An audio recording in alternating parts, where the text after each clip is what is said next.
इंदौर के central jail के अंदर दो कैदी आपस में बातचीत कर रहे थे और बातचीत करते करते एक कैदी ने दूसरे कैदी से कहा कि कब्र के अंदर जाने के बाद यदि मुर्दे के साथ गलत काम किया जाए तो उससे उस मुर्दे की जो आत्मा है यानी कि उसकी जो रूह है उस पर कब्जा किया जा सकता है। और जैसे ही कब्जा कर लिया गया तो समझ लो कि उससे आप कुछ भी करा सकते हो, वैसे ही काम करेगा जैसे कोई जिन्न काम करता है।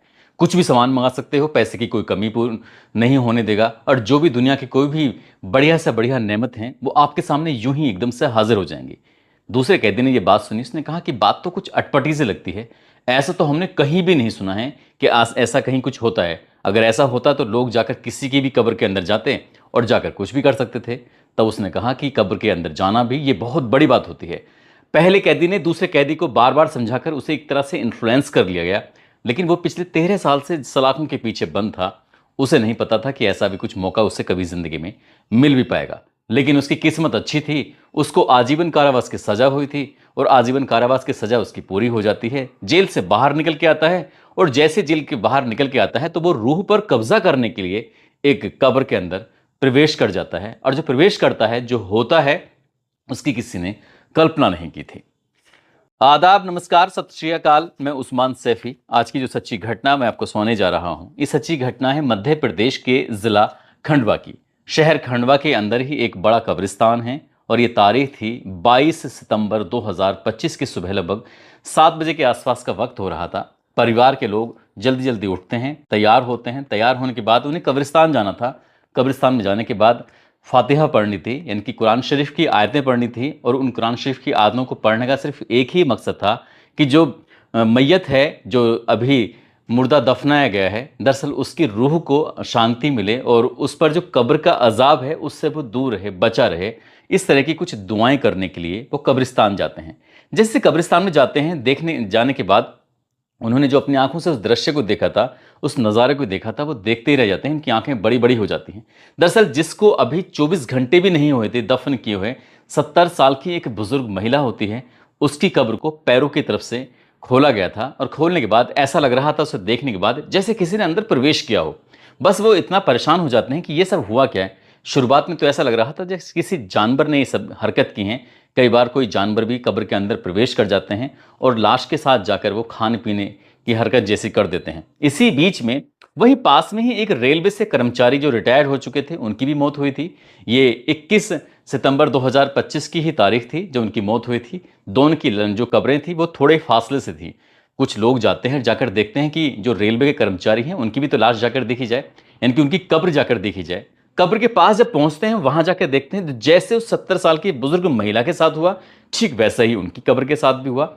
अब लोगों को अफसोस हो जाता है। यहीं से जो शहर काजी होते हैं, जिनका नाम सैयद निसार अली होता है, उन्हें सूचना दी जाती है। उनसे कहा जाता है कि रात 2 कब्रों को खुर्द-बुर्द किया गया है, उसके अंदर किसी ने प्रवेश किया है और अंदर जाकर हम देखने की कोशिश कर, अगर झांकने की कोशिश कर रहे हैं तो ऐसा लग रहा है जैसे कि कोई गलत काम करने की कोशिश की गई है। जैसे ये बात सुनी, सैयद निसार अली जो कि शहर काजी होते हैं, वो भी मौके पर पहुंच जाते हैं। अब ये खबर पूरे शहर में आग की तरह फैल जाती है। बड़ी संख्या में लोग उस कब्रिस्तान में इकट्ठा हो जाते हैं। लोगों में बहुत ज़्यादा गुस्सा था और गुस्से वाली वजह भी थी। दरअसल इससे पहले 17-18 मई 2025 की रात को गांव एक सिहाड़ा लगता है। सिहाड़ा में एक बुजुर्ग आदमी होता है, उनकी लाश दफनाई जाती है, उनकी मुर्दा दफनाया जाता है। एक महिला होती है, साथ ही एक लड़का होता है। इन तीनों मुर्दों के साथ भी कुछ ऐसे ही सेम टू सेम हरकत की गई थी। यह हरकत किसने की, किसने नहीं की, तब भी लोगों में बहुत ज़्यादा गुस्सा था, उबाल था। और इससे कुछ और भी आगे 2 दिन और बढ़े थे, यानी कि 19-20 मई 2025 की रात को ये बड़ा आवर स्थित जो बड़ा कब्रिस्तान है, जो कि खंडवा में ही लगता है, यहाँ पर एक रात में 4 महिलाओं के साथ इस तरह की, यानी कि 4 महिला मुर्दों के साथ इस तरह की जो हरकतें की गई थी, उनकी कब्र को भी पैरों की तरफ से खोदा जाता है, उनके अंदर प्रवेश किया जाता है। और इस बात को लेकर लोगों में बड़ा उबाल था, बड़ा गुस्सा था। अब ये बात जैसे जैसे फैलती है कि पहले तो 17-18 मई की रात को, फिर 19-20 मई की रात को, और अब फिर 21 और 22 सितंबर 2025 की रात को, इस तरह से लगातार एक के बाद एक, यानी कि पहले 4 कब्रें, फिर 3 कब्रें, फिर 2 कब्रें, इस तरह से 9 कब्रों को इस तरह से खोदा गया था और उन 9 कब्रों के अंदर किसी ने प्रवेश किया और ये सब किया। बस अब की बार जो ये रात थी वो अमावस्या की रात थी और अमावस्या की रात होने की वजह से ही शहर में एक तरह का तनाव फैल जाता है। लोग ये सोचने पर मजबूर हो जाते हैं कि आखिरकार अमावस्या की रात को ही क्यों चुना गया। पुलिस ने हालांकि बड़ी स्थिति को भांपते हुए जो शहर के जिम्मेदार लोग थे, जिम्मेदार मुस्लिम लोग थे, उन्हें बुलाते हैं। बुलाने के बाद उनसे बातचीत करते हैं। कहते हैं कि इस तरह से ये हरकतें चल रही हैं, इसके लिए आप लोगों को थोड़ा सजग हो जाना चाहिए। कब्रिस्तान में एक दो लोगों की व्यवस्था कर दो ताकि वो रात में उसकी रखवाली वगैरह करते रहें। लेकिन रखवाली करने के लिए कब्रिस्तान में रहे भी तो फिर अंदर जाने की अच्छे में हिम्मत भी नहीं हो पाती है। ऐसी स्थिति में पुलिस ने सोचा कि क्यों ना यहाँ पर कैमरे लगवा दी जाए। अब कैमरे लगवा दिए गए थे, अलग अलग लगभग 13 जगहों पर कैमरे लगवाए थे। और कैमरे लगवाने की यही मेन मुख्य मकसद यही था कि आखिरकार देखा जाए। तभी शहर काजी ने पुलिस अफसर से ये विनती की कि उन्होंने कहा कि जो कैमरे लगवाए गए हैं, दरअसल रात की रिकॉर्डिंग देखी जाए और रिकॉर्डिंग देखने के बाद उसे पता करने की कोशिश करनी चाहिए कि मामला है तो क्या है।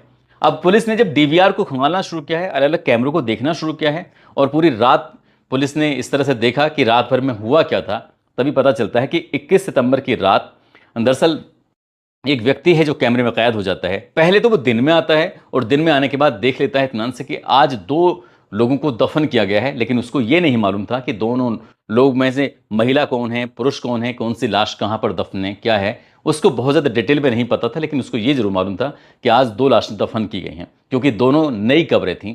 आखिरकार रात जब ज़्यादा हो जाती है, ज़्यादा रात में ही वो व्यक्ति अंदर प्रवेश करता है और जब रात में आता है तो उसके तन पर एक भी कपड़ा नहीं था, बिल्कुल नग्न हालत में था। नग्न हालत में आने के बाद वो पहली कब्र खोदता है रेलवे के अधिकारी की और उसकी कब्र के अंदर प्रवेश करता है। कुछ देर रुकता है, वहां से निकलकर फिर दूसरी तरफ जाता है। दूसरी तरफ जाने के बाद वो 70 साल की जो बुजुर्ग महिला होती है, उस महिला की कब्र के अंदर जाता है। काफ़ी वक्त उसके अंदर बिताता है और काफ़ी वक्त बिताने के बाद बाहर निकल आता है। कुछ ऐसे ही लोगों ने अंदाज़ा लगाया कि इससे पहले जो 2 घटनाएं हुई थी, उस घटनाओं में भी कुछ इसी तरह का मामला था। लेकिन ये नग्न होकर, नंगा होकर ये आदमी इसके अंदर कर क्या रहा है? पुलिस वालों ने जब डीवीआर में देखने की कोशिश की तो लोगों के पैरों तले जमीन खिसक जाती है। सोचने पर मजबूर हो जाते हैं कि आखिरकार ये नग्न होकर ये आदमी कर क्या रहा है, जिसकी उम्र लगभग 50 साल के आसपास होती है।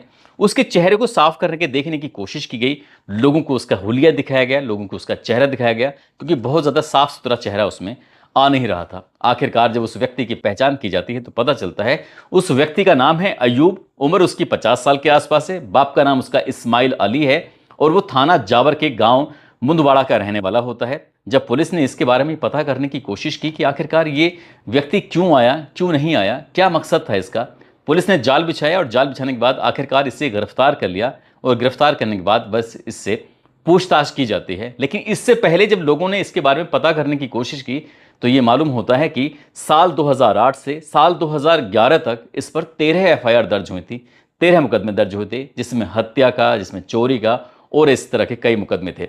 जब पुलिस ने जानने की कोशिश की, लोगों ने ये भी जानने की कोशिश की कि आखिरकार किसकी हत्या की, क्यों की, तो साल 2009 में इसने अपनी पहली बीवी का कत्ल किया था और पहली बीवी को इसने जिंदा जलाकर उसे मार दिया था।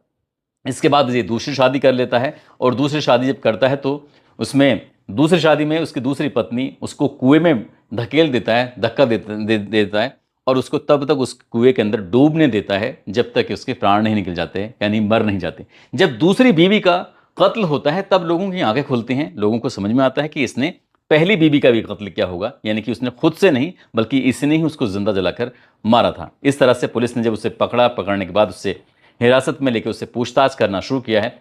और इस मामले में, यानी कि दूसरी पत्नी के मामले में, उसको उम्र कैद की सजा भी हो गई थी।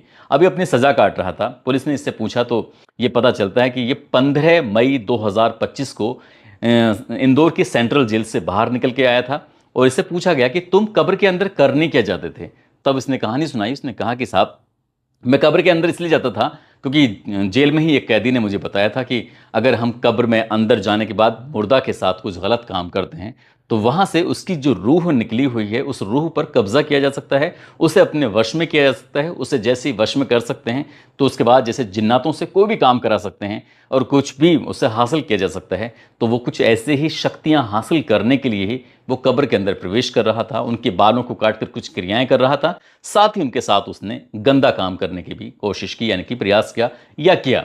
क्योंकि इस बात का इसलिए भी खुलासा नहीं होता है जब परिवार के लोगों से कहा जाता है कि ये पता करने के लिए कि क्या इसने गलत काम किया है नहीं किया है, तो इसके लिए आपको पोस्टमार्टम कराना ही पड़ेगा। लेकिन जब 70 साल की उस बुजुर्ग महिला के बाद पोस्टमार्टम की आती है तो लोगों ने ये कहते हैं कि आखिर में इसकी मट्टी तो खराब हो ही गई है और ज़्यादा क्यों इसमें छींचा लेदर किया जाए। इसलिए जैसा भी है इनको नहला दिला के फिर से इनको दफन किया जाता है, इसलिए हम पोस्टमार्टम नहीं करना चाहते, क्योंकि घर वाले भी चाहते थे कि कहीं ऐसी बात ना निकले जिससे कि पूरी ज़िंदगी एक तरह के ताने मिलते रहें। जब बात ये पुलिस के अधिकारियों तक पहुंचती है, प्रशासन के अधिकारियों तक पहुंचती है, एसपी ने डीएम को पत्र लिखा और पत्र लिखने के बाद कहा कि इस व्यक्ति के ऊपर रासुका लगाई जाए ताकि ये लंबे समय तक कानून के शिकंजे में फंसा रहे। तब डीएम साहब ने भी इसको कहा कि इसे व्यक्ति पर रासुका भी लगाई जाती है, साथ ही इसको वर्ग सी के जो कैदी होते हैं उनके साथ में रखा जाए। ये एक तरह से मानसिक विकृति है इसके अंदर।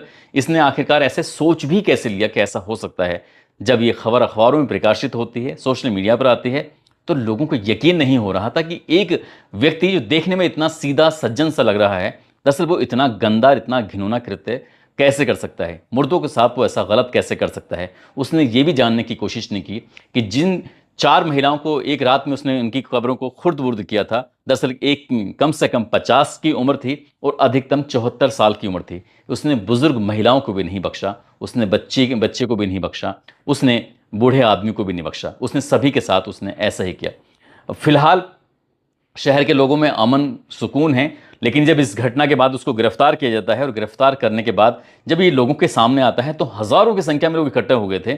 और इकट्ठा होने के बाद लोगों ने कहा तो या तो हमारे सामने इसको गोली मार दो या फिर हमारे हवाले कर दो, हम इससे खुद ही बदला लेंगे। लेकिन कानून भी एक चीज़ है, कानून के वही पालन करना पुलिस वालों के लिए बहुत ज़रूरी था। किसी के हाथ में ऐसे किसी को दिया नहीं जाता, उसे गिरफ्तार किया जाता है और गिरफ्तार करने के बाद उसको जेल भेज दिया जाता है। दोस्तों, इस पूरे घटनाक्रम को सोने का उद्देश्य किसी को परेशान करना नहीं है, किसी का दिल दुखाना नहीं है, बल्कि आपको जागरूक करना है, आपको सचेत करना है कि इस दुनिया में, आज के इस दौर में जब हम साइंस की बातें करते हैं, इस दौर में आखिरकार कैसे कैसे लोग रहते हैं। पुलिस की इसमें बहुत बड़ी सावधानी रही है। साथ ही जो शहर काजी हैं उनकी बड़ी इसमें अच्छी बात रही है कि उन्होंने उनके साथ मिलकर कब्रिस्तान में सीसीटीवी कैमरे लगवा लिए थे। यदि सीसीटीवी कैमरे नहीं लगे होते तो इससे शहर का माहौल भी खराब हो सकता था। इस कहानी से ये सीख ज़रूर मिलती है कि आप अपने घरों में कम से कम कैमरे लगवाएं और ऐसी जगहों पर कैमरे लगवाएं जहां पर सेंसिटिव एरिया है, ताकि जो भी अपराधी है वो कैमरे में कैद हो जाएगा और कोई झूठ फिर बोला नहीं जा सकता, क्योंकि सच ही सामने लोगों को आएगा और जब सच आएगा तो फिर वो अच्छा भी लगेगा।